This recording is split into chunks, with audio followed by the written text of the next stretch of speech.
The Atomic Gambit podcast is produced by the JFK Library Foundation and made possible with the help of a generous grant from the Blanche and Irving Laurie Foundation.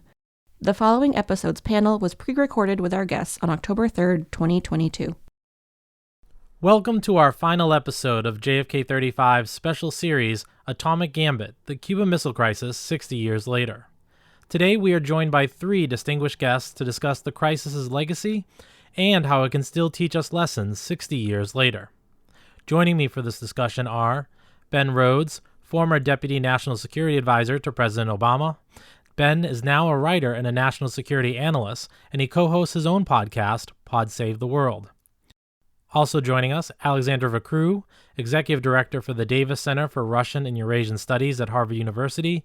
Alexandra's work addresses Russian and Eurasian policy issues, including teaching courses on post-Soviet conflict. And Jonathan Kaufman, Director of the Journalism School at Northeastern University's College of Arts, Media, and Design. Jonathan is a Pulitzer-prize winning reporter, editor, and author with a long history in international reporting, including running the China Bureau in Beijing for the Wall Street Journal and Berlin Bureau for the Boston Globe. Let's start with possibly the most pertinent example we have today of why the Cuban Missile Crisis remains important, the ongoing war in Ukraine. What can the Cuban Missile Crisis teach us today when it comes to the situation in Ukraine? I'll take that. I guess I'd say, the differences have to do with the geopolitical context of what Russia is doing. In the Cuban Missile Crisis, that obviously was taking place in a Cold War context. It did not involve Russia seeking to conquer, control territory. And that way, it was simultaneously very important, but it was not as existential necessarily as what Russia is doing in Ukraine, where they are acting on their own view, or Putin's own view, of what should rightfully belong to Russia and be Russian territory. And when you mix nuclear weapons with what you are claiming as your own borders, it obviously introduces a different element of risk. I think we're also dealing with a leader in Putin, and Alexandra will have, I'm sure, really good thoughts on this, but who is not representative of a system, right? Khrushchev was the leader of a communist party that existed to perpetuate itself and to stay in power. And therefore, there was perhaps a ceiling on the kind of risk that somebody could take on its behalf. Putin is really a one-man, one rule that is separated from any kind of broader, organizational ideological project. It's Putin's ideology. It's Putin's impulses that have driven this whole conflict. And there's a degree of unpredictability there because nobody knows quite what's in Putin's head. And I can get into later my own experiences in dealing with Putin. It was always hard to know what was a justification or a conspiracy theory that he was stirring up or that he actually believed. I think the commonality, though, is that, once again, you need to have insight into what the motivations of your potential adversary, what those motivations are, what lines of communication you can maintain, and how you can signal both concern about things that you're seeing and potential warnings about lines not to be crossed here. So there are lessons to be drawn, even though the situations are different. Alexandra, do you want to continue on that thought about, Putin, what makes him different than other leaders in the past, particularly maybe when we're thinking of Khrushchev versus Putin? It's an interesting question, because when we think of the Cuban Missile Crisis, it was really Khrushchev versus Kennedy, right? It was very much seen as a direct confrontation of the younger, less experienced American president by the well-established, let's call him an apparatchik supported by the system, as Ben said. Here, in a way, Putin has been trying to set it up so that it's Putin versus Biden, right? Again, two superpowers confronting each other over the nuclear threat. But that's not really what's happening, right? For one thing, Putin is, as Ben suggests, at the very top of a system and much less dependent on the system for his authority or for his credibility in Russia. And then secondly, it's not really Biden on the other side, right? The United States has framed this as being the West, which is to say NATO and the United States. And the Biden administration has been quite careful not to engage directly as if this is, a man-to-man negotiation. And rightly so. I mean, for one thing, the Ukrainians are in the middle, and Zelensky is certainly no wallflower. But also, it's not the same confrontation where you have two people looking at each other and one has to blink. Right? I think we're in a much more complicated situation here. I think from a media perspective, it's happening over there. It's very much, I think, on the periphery of media attention, and I would argue the American public's attention. And I think that gives Biden and the administration, in a way, a lot more running room. The American focus right now is on the elections coming up. It's on Trump. It's on all these domestic issues. And so I think that it doesn't have that kind of white hot center that the Cuban Missile Crisis had at the time. And so I think in a way it gives Biden and the administration more freedom to figure out exactly what is the most effective strategy. He's unlikely to come under a lot of sharp analysis or criticism, at least right now, because the media's focus is in so many other directions. That's interesting. And Ben, I kind of want to point this at you as a response to that. Is it sort of a double-edged sword with the public not sort of invested in Ukraine, like maybe the way the Americans were fearful in Cuba? Is there also a negative to that? The fact that maybe, Americans don't see it as a existential threat in the way they should? Yeah, in a way. I mean, I think it's absolutely right that the attention is over there. I mean, the Cuban Missile Crisis was very much a play, from the Soviet side that was about us, right? And this was a threat directed at us. Whereas in the Ukraine crisis, this is a war, unlike the Cuban Missile Crisis, is an active war in Ukraine that is far away over there. And I think Americans this many months in have kind of been numbed to the reality that there's, there are some horrific things happening, but they're happening very far away, and America's involvement is limited. And I think part of what is, challenging for Americans is that, President Biden has set this ceiling on U.S. involvement, which is essentially no direct military confrontation between the United States and Russia, which I think probably enjoys broad public support. But at the same time, we're very involved. I mean, we are pouring weapons in. We are probably involved in helping to plan Ukrainian offensives. We are marshaling the resources of the West. We're basically engaged in kind of economic warfare through our sanctions. And again, I think those policies and that kind of pretty hard-edged approach to the conflict enjoys a lot of support. But I think the risk is the danger to the U.S. thus far has been kind of second order effects, right? Like gas prices. This could sneak up on us very fast. I've actually thought about this recently. I mean, a year from now, if there's been a tactical nuclear weapon used, or there's kind of much more mass indiscriminate efforts at economic sabotage from Russia of energy infrastructure, like this thing could have much more of a direct impact on Americans than the kind of current level of public debate has. Another interesting thing here, too, is that in addition to the media component, there's very broad bipartisan support for the policy. So you see overwhelming congressional majorities for arming Ukrainians, providing them with assistance. And when you're in the White House, that's great, right? That's what you want. But it also means that there's not a lot of scrutiny of the policy. And again, I say this as someone who supported it, but there's not that pressure from the media. There's not that pressure from kind of opposing poles politically.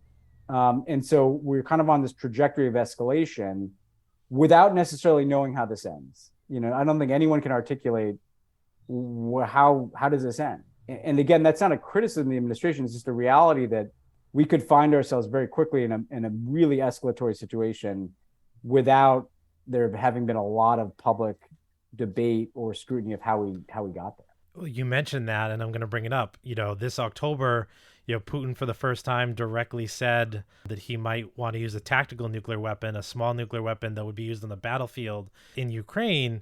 And this is the first time since 1962, the Cuban Missile Crisis, that there was a threat from Moscow of using nuclear weapons in a wartime situation.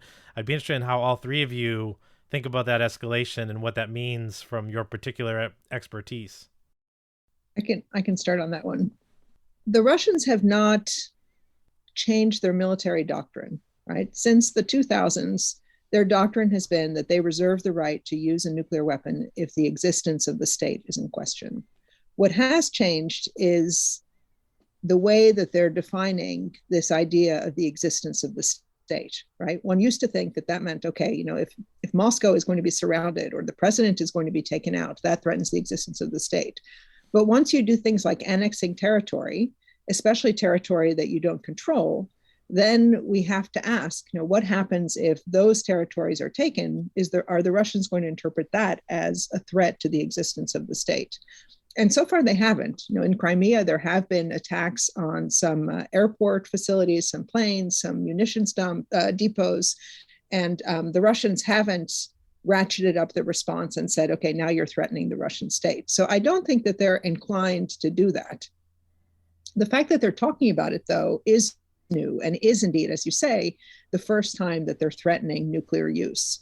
And that is something we have to take seriously. The question is, so first of all, if Putin says, I'm not bluffing, that doesn't actually give us information about whether he's bluffing or not, right? That in and of itself is not useful. But it does mean that at some point, if he keeps saying that they're going to actually use those weapons and he doesn't use those weapons, then the impact of the threat falls. It just becomes less significant. And that could be threatening to him because then he needs to do something in order to keep people, you know, on their toes the way they originally were when, you know, he mentioned it. And it was the first time it was mentioned since the Cuban Missile Crisis. So, you know, Putin himself might be backing himself into a corner where he has to escalate to prove that when he threatens something, he actually means it. And there seems to be a consensus that the way he would do that is by escalating over current military activities. So either a small tactical nuclear weapon over the Black Sea or over some unoccupied territory. And then there's different gradations of that going up to actually using it on the battlefield and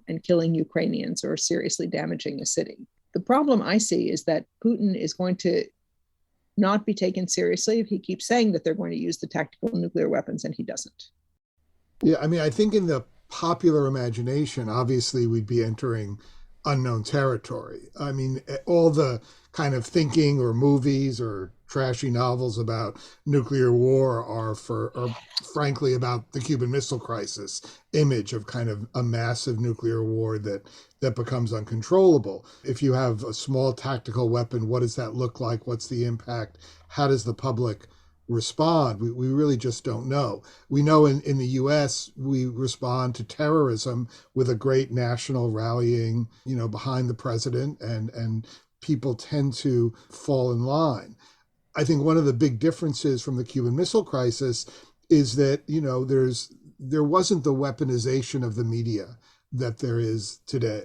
And you can envision a scenario where, with politics being very polarized, if in fact we reach a point where there is criticism of whatever the response might be to a tactical nuclear strike or some kind of escalation that Ben is outlining, then suddenly Fox News and other outlets might kind of join in with, say, Republican criticism, and then you have a very different media environment. I mean, my sense is in the Cuban Missile Crisis, either the media or the press didn't know what was going on or was clearly behind kind of whatever was being released to them and supported it. You could see a situation here where if the consensus breaks, then suddenly we become very polarized about this, the way the country is polarized about just about everything else. Yeah, I mean, I worry about a whole host of things here. I mean, the first, including what both of you said, I mean, Alexandra's point about, you know, Putin may be threatening nuclear weapons, and this has been my experience when I was in government, you know, how Putin sometimes operated. You know, he threatens the use of a nuclear weapon so that then when he uses, you know, chemical weapons, or when he just starts wholesale pulverizing a civilian population, it somehow seems less extreme than this extreme thing that he threatened. That's one thing I worry about. Then in terms of use, I worry about the pace of escalation, right? Because if Putin detonates a tactical nuclear weapon in some fashion, I think that the U.S. response would be conventional, but it would be kinetic. There would be like U.S. military force brought to bear against Russian targets. And it could be kind of a matter of hours, right, in which things are ratcheting up. Does Russia respond to that conventional force by attacking NATO in some way? And we're still counting on the old Cold War mutually assured destruction to create a ceiling on escalation. But it could happen fast and would be happening in the context of a very polarized society here, where the support for Ukraine has been somewhat predicated on the limits to which the U.S. would actually get involved. And when you saw just the political blowback to gas prices, it suggested I know how wide the support is for Ukraine right now. I'm not sure how deep it is in the case of a rapid escalation. And that's just something we have to think about. And the last piece is just the threats alone from Putin, never mind the use.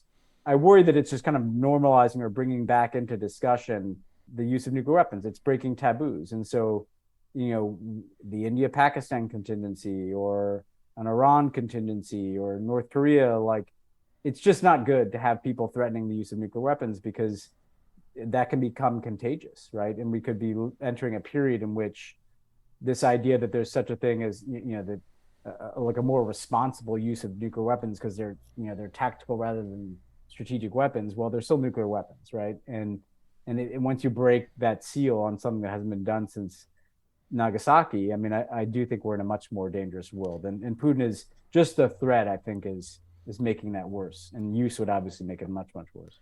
And Ben, since you've been in that room, with the president having to make these tough calls, and how does the president listen to his advisors? I want to connect this with Cuban Missile Crisis a little, being like when President Kennedy, had those 13 days, he was getting a lot of pushback from, say, his military advisors, urging him to take a military response first early on, saying there are missiles in Cuba, we need to take care of them right away. Or then, later there were planes shot down, and again, sort of military advisors kind of saying there needs to be an immediate response. What is it like for the president when these escalations are made to, in the sense of learning from Kennedy, maybe the act of patience on these type of scenarios? Yeah, I mean, it's incredibly difficult, right? Because part of what you want to be cautious about is the momentum that can kind of take over to do something, to act. And oftentimes some of the loudest voices at the outset of any debate are going to be the ones who want to do something, take an action. And so therefore you need a process that guarantees that you're going to hear differing opinions. And those differing opinions are both different equities in the US system. So instead of just the military equity, you're also hearing from diplomats and the intelligence community and others. But you want to make sure that you're also hearing differing views so that you're not just kind of propelled by that overwhelming imperative to do something. You add the media into this and the current political moment, there's not a lot of space given to presidents either. Not that there was a ton of space for Kennedy in the Cuban Missile Crisis, in part because the time was so short. But I think especially today, like, if this war escalates, Joe Biden's going to have no good options, right? They're going to be bad options and worse options. And then there's not going to be a lot of probably political running room for him. And so I think there's an imperative on making sure you're listening to different voices. Some of those voices, frankly, one of the useful things about the current context is because this is a kind of NATO collective response, there'll be voices from other countries. And I think it'd be important for Biden to have whoever the 1, 2, or 3 leaders whose opinion he really values, have them in this as well, so that he doesn't have to shoulder all of this himself, but is rather working it through and calibrating a response. And because the response, as Kennedy so effectively demonstrated in the Cuban Missile Crisis context, it's probably going to have elements of a tough and firm response, but coupled with restraint as well. That's usually where good foreign policy is made. It's something that is embedded with both an aspect of firmness and restraint, and off ramps for adversaries as well as punitive measures for adversaries, and trade-offs that might be unappealing to some people around that table, but are worth doing, as Kennedy was willing to do around Turkey. So I think that's imperative. Different voices, different equities, and taking whatever time is necessary, although there might not be a lot, but to get it right and not just to do the first thing that has momentum in the room. And Alexandra, this for you, Ben's talking about off ramps, and I think about Kennedy and Khrushchev. Sort of once the missiles were exposed, Khrushchev as well was sort of looking for an off ramp. How can I, get off this carousel?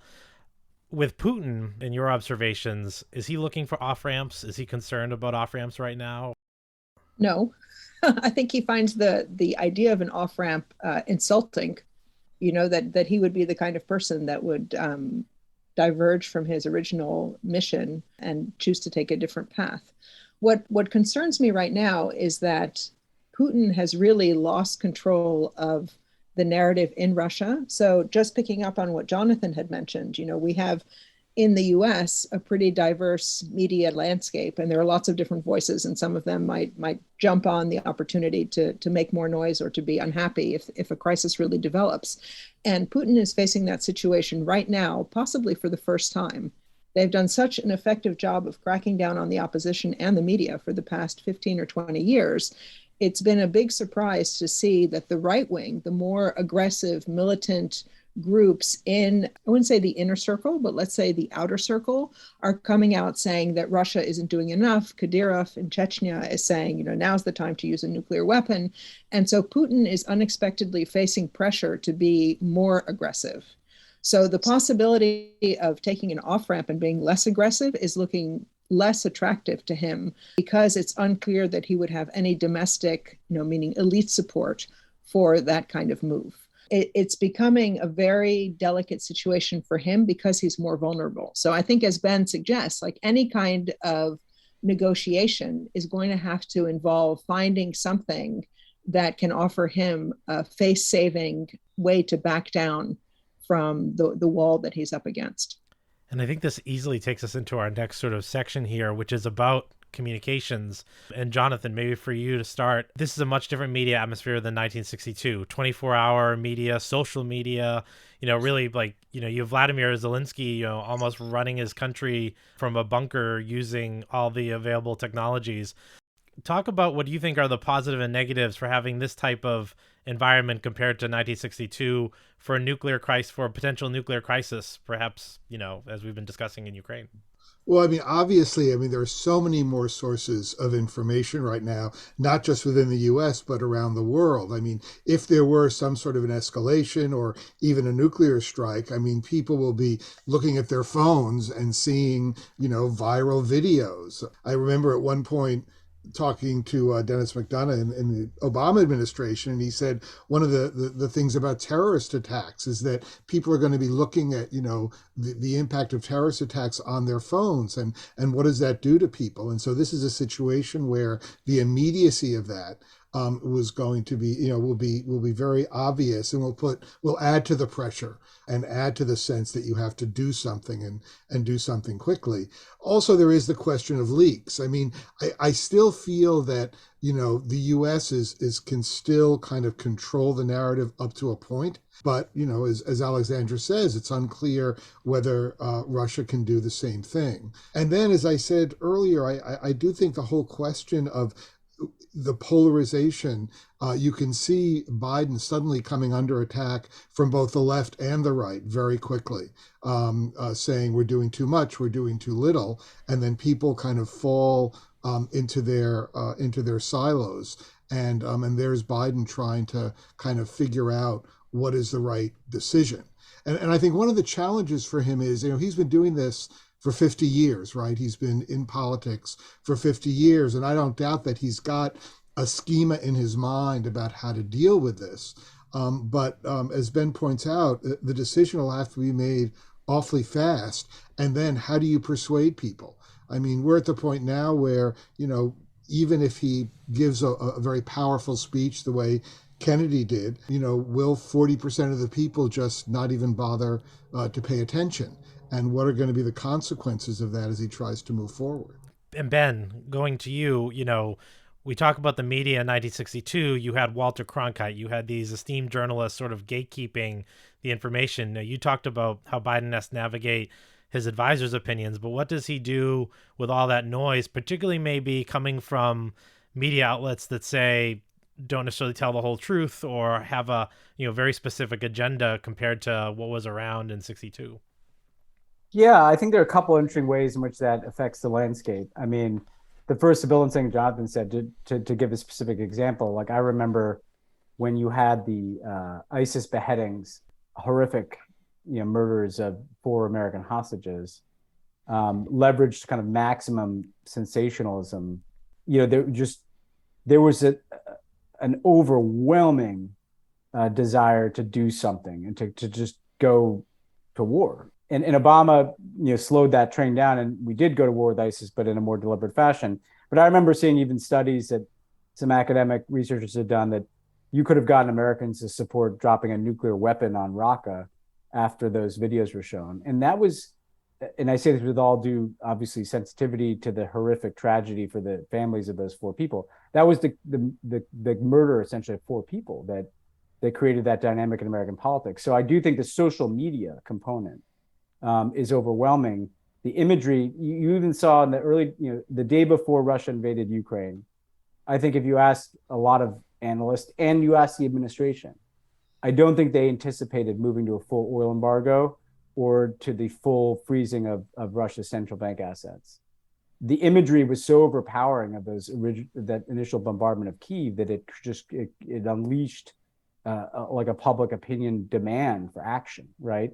And if the images are of nuclear fallout on civilians, I think that's going to be, it's going to cut both ways, because it's going to be incredibly powerful and motivating to some to do something in response, but incredibly frightening to other people to think, well, we don't want to end up like that too. And so I think the social media thing is the first one. But then the second point to your question specifically is we're living in an age of conspiracy theory. And not only can Joe Biden not count on the fact that most Americans will consume what he says unfiltered. I mean, I remember the beginning, as recently as 2009, when Obama became president, you could still count on, most Americans at least consuming some straight version of what Obama said through the evening news or the morning news or a local newspaper. By 2016, that was gone, and now it's totally gone. And Americans are going to receive what Biden says through a filter, and there's going to be conspiracy theories that,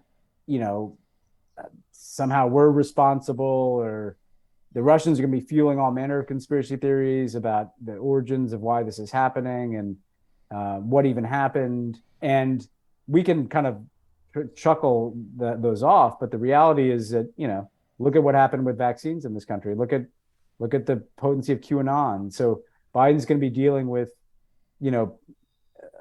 like a very corrupted media environment here, where he's not going to get a straight shot to communicate. But I do think that means being as clear and plain spoken and straightforward as possible, giving people facts, providing lots of updates, having other credible messengers, not just Joe Biden, but Lloyd Austin, the Secretary of Defense, Tony Blinken, the Secretary of State, regular information.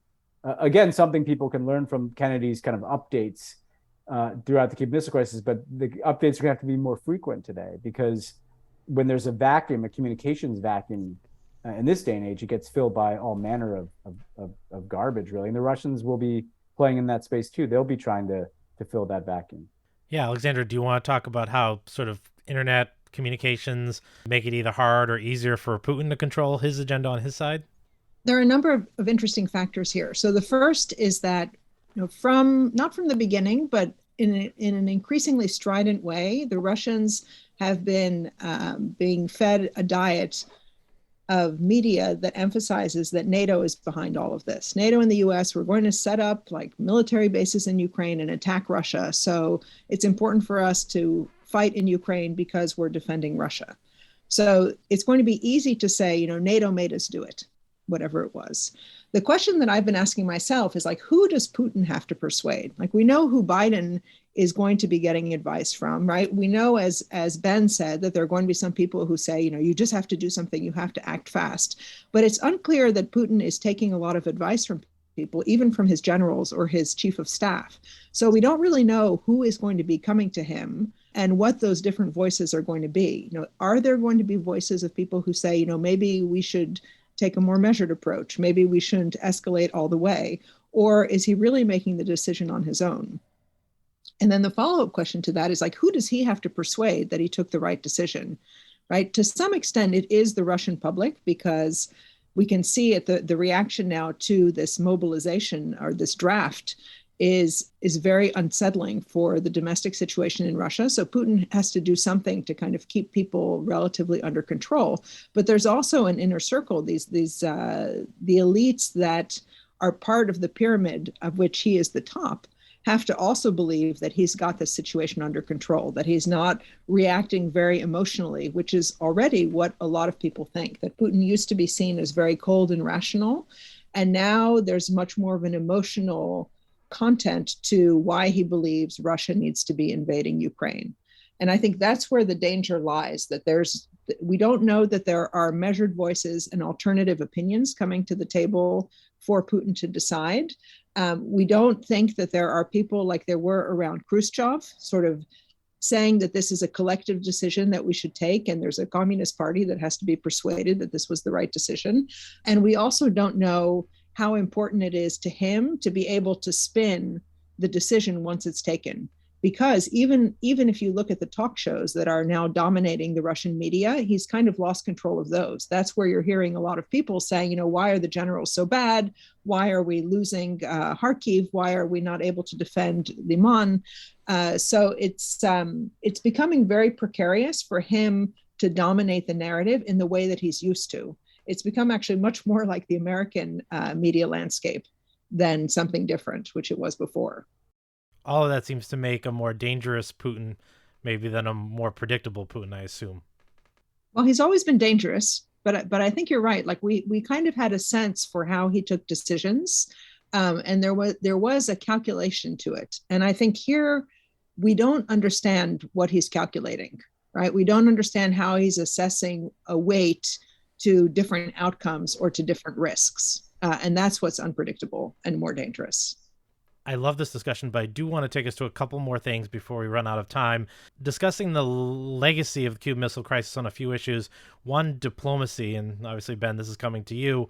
How does the handling of the Cuban Missile Crisis stack up when it comes to, America's leaders today looking for good examples of navigating, a nuclear crisis or an existential crisis? I mean, I think there are a lot of positive lessons that people can take from it. One was in the identification of a third option, between going to war in Cuba and or trying to, some kind of direct U.S. military action versus, something that is, kind of acquiesced to what the Soviets had done. I mean, it was creative option that was identified through a blockade and then a negotiation that could address some of the issues around it. I think the other is in dealing with Khrushchev, in my reading of it, I think Kennedy was very skillful and, he had he was getting mixed messages from Khrushchev, right? Like occasionally belligerent, occasionally conciliatory. And Kennedy and his team seemed to steer things in the direction to the more rational and conciliatory, chose to respond to the more reasonable messaging from the Soviet side.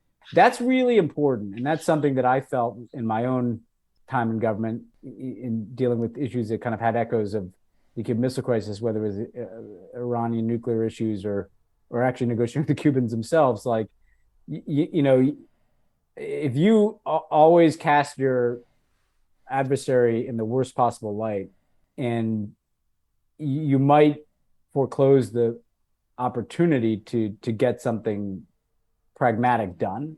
That doesn't mean to be naive either, right? It's always a balance, right? But I think Kennedy kind of handled Khrushchev, took him seriously, but not always literally in his threats. I think that's always an important lesson. Although, as Alexandra said, Putin seems to unfortunately be moving in a more wholly irrational direction. I think the other last thing I'd say is that the lines of communication are essential here. You want to be able to ensure that you are communicating with an adversary so as to prevent miscalculation or, if things are going to escalate, you want to be damn sure that's not a mistake. That's not because you misread something that the other side is doing.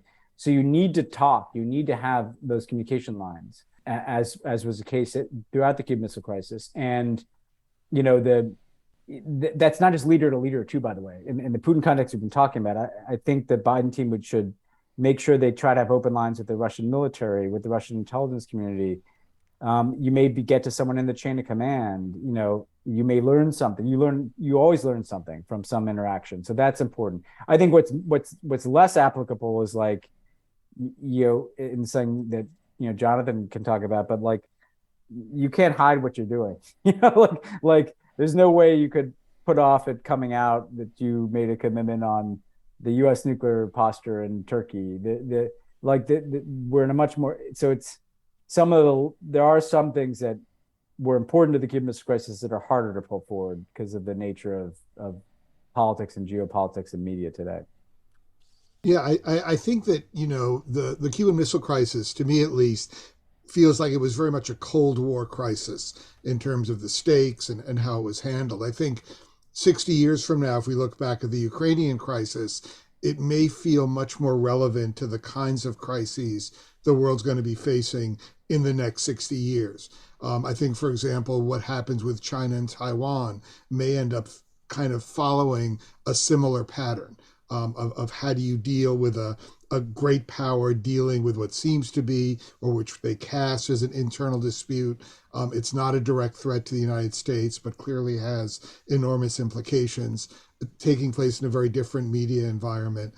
I think that we're now, in a way, trying out different approaches that people may look back on the way we're looking back on the Cuban Missile Crisis to see how are we figuring out 21st century responses to these kinds of challenges. I'm glad you brought that up, Jonathan, because it comes up to my next question, which is how do we prepare for whatever the next crisis is?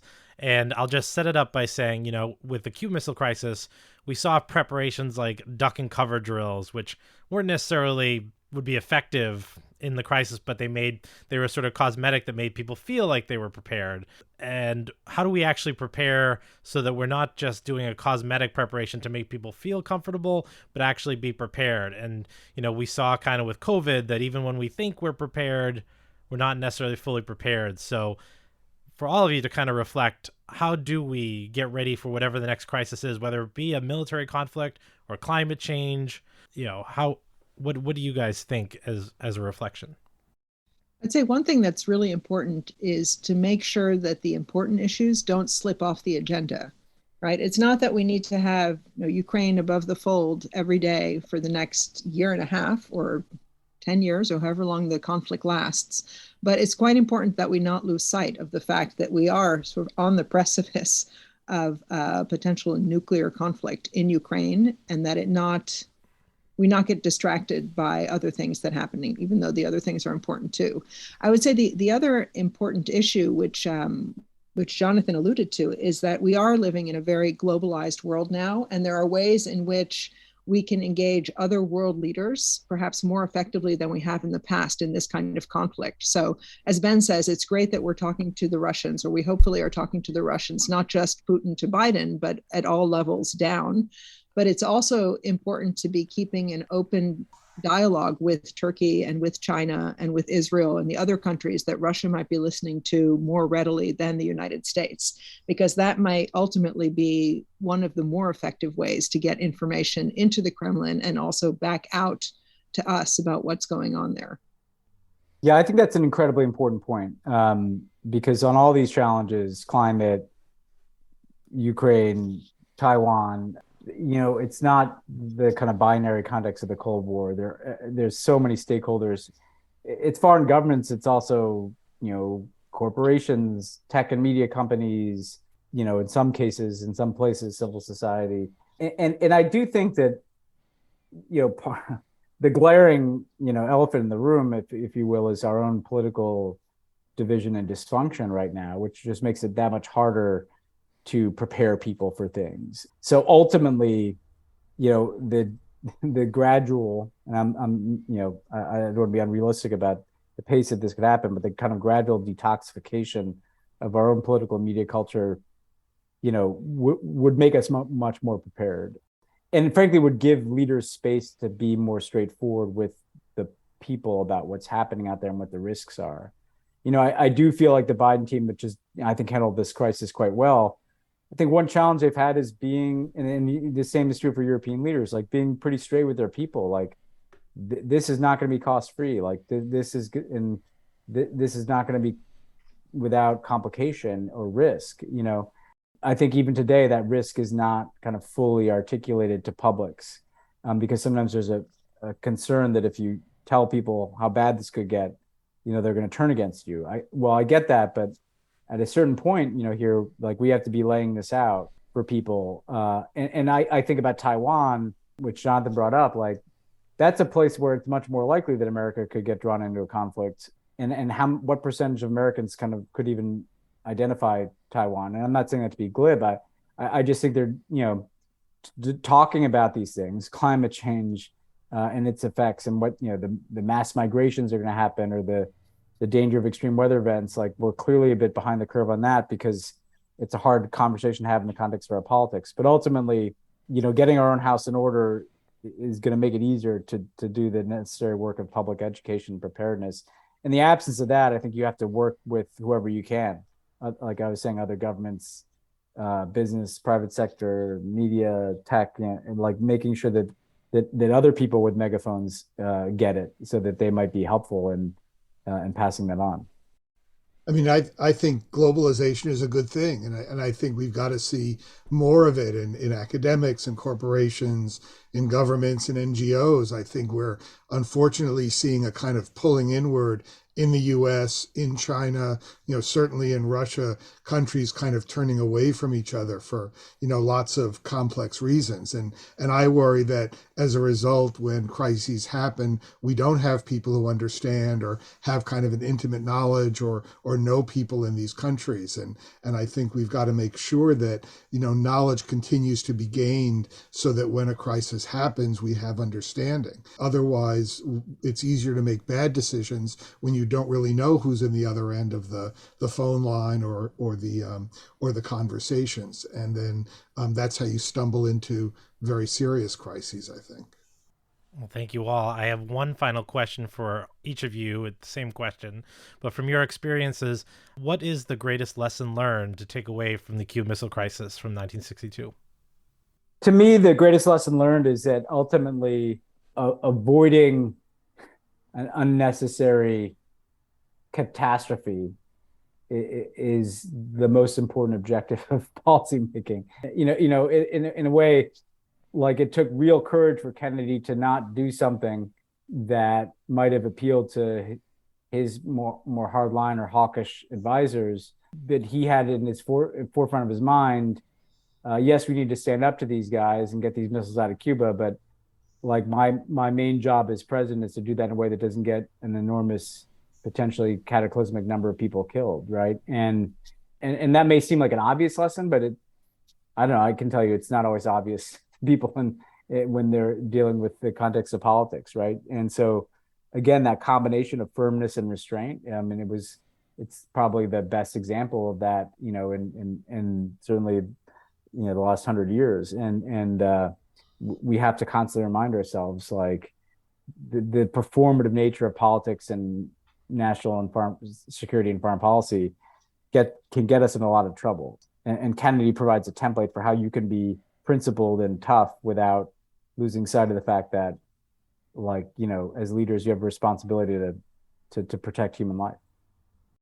I would add to that it's remarkable that we came out of the Cuban Missile Crisis without a crisis, right? That even when you've got what appears to be a deathly serious and dangerous confrontation, there is a way out if the leaders are willing to contemplate that and to take some political risk and make the hard decisions, either because they're hearing good advice from people, they're not doing the perhaps instantly more satisfying, but ultimately more dangerous reaction. They're not necessarily playing to the crowd, but really focusing on the conflict and how to get out of that conflict.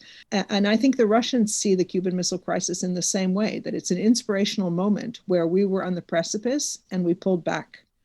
And that's what we should remember, that it is possible to pull back, but it takes a lot of self-control and dialogue and careful thinking.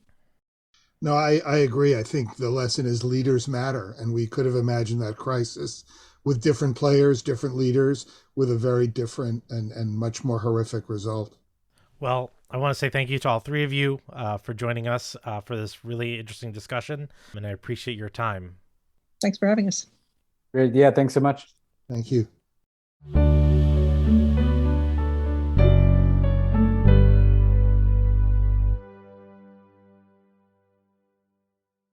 Thank you for listening to Atomic Gambit, a JFK 35 special series on the Cuban Missile Crisis. We'll be back in 2023 with a new season with more behind-the-scenes looks at JFK's life and legacy. Along with Matt Porter and myself, Jamie Richardson, Atomic Gambit is made possible with the help from our co-producer Rick King and supervising producer Valerie Linson. Thank you to our research assistants Sarah LaRusi and Megan McKee, and our independent fact-checker Ben Schaefer. Thank you to the JFK Library's archives staff for assistance with researching and digitizing additional material. We also want to thank the Miller Center at the University of Virginia for providing the recordings of the White House tapes used in this program. A special thank you to Ambassador Caroline Kennedy for permission to use audio from Jacqueline Kennedy's 1964 oral history interview. Our music is composed by Premium Beat, and podcast artwork is provided by Brian Kang. We also thank all of our guests for lending their voices and expertise to this podcast.